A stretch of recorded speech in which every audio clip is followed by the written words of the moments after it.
Hello hi guys, welcome back to my YouTube channel. ಇಂತಿ ನಿಮ್ಮ ಶ್ರುತಿ.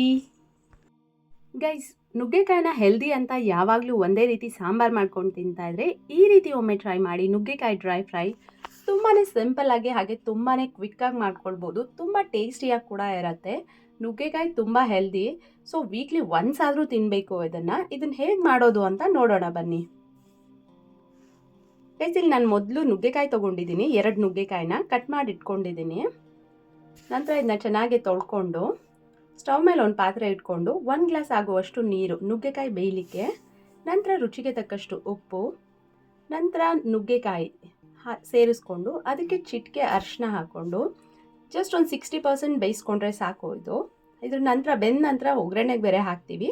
So ಒಂದು 60% ಬೆಂದರೆ ಸಾಕು.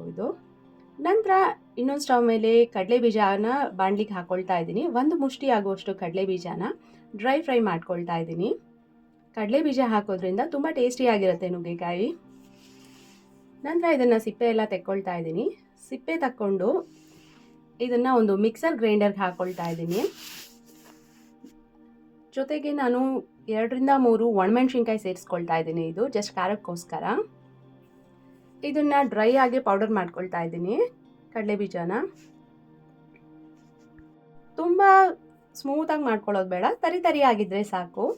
ನಂತರ ಇಲ್ಲಿ ಒಂದು ಬಾಣಲಿಗೆ 2 ಸ್ಪೂನ್ ಆಗುವಷ್ಟು ಎಣ್ಣೆ, ನಂತರ ಒಗ್ಗರಣೆಗೆ ಸಾಸಿವೆ ಹಾಗೆ ಕರಿಬೇವಿನ ಸೊಪ್ಪು ಸೇರಿಸ್ಕೊಳ್ತಾ ಇದ್ದೀನಿ. ನಂತರ ಹಾಗೆ ಜೀರಿಗೆ 1 ಸ್ಪೂನ್ ಆಗುವಷ್ಟು ಜೀರಿಗೆ ಹಾಕ್ಕೊಂಡು ಅದನ್ನು ಸ್ವಲ್ಪ ಫ್ರೈ ಮಾಡಿಕೊಂಡು ನಂತರ ಚಿಟಿಕೆ ಇಂಗನ್ನ ಸೇರಿಸ್ಕೊಳ್ತಾ ಇದ್ದೀನಿ.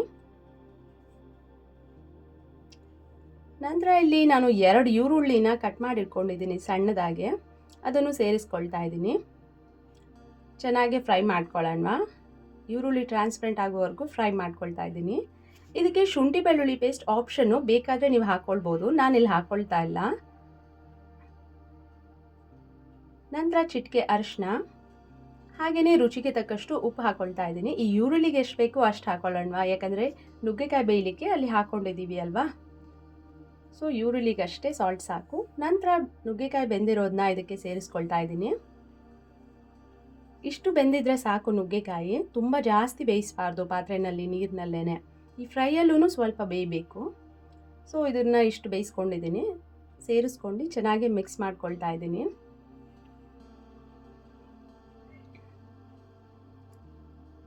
ಈಗ ಖಾರದ ಪುಡಿ ಹಾಕ್ಕೊಳ್ತಾ ಇದ್ದೀನಿ.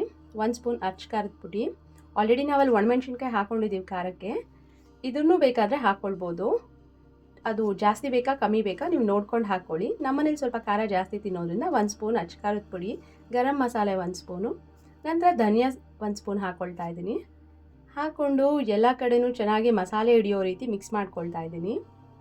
ನಂತರ ಇಲ್ಲಿ ಪುಡಿ ಮಾಡಿ ಇಟ್ಕೊಂಡಿರೋವಂಥ ಕಡಲೆ ಬೀಜದ ಪುಡಿನ ಸೇರಿಸ್ಕೊಳ್ತಾ ಇದ್ದೀನಿ. ಈ ರೀತಿ ಚೆನ್ನಾಗಿ ಮಿಕ್ಸ್ ಮಾಡಿಕೊಂಡ್ರೆ ಒಂದು ಜಸ್ಟ್ 5 ನಿಮಿಷ ಸಾಕು.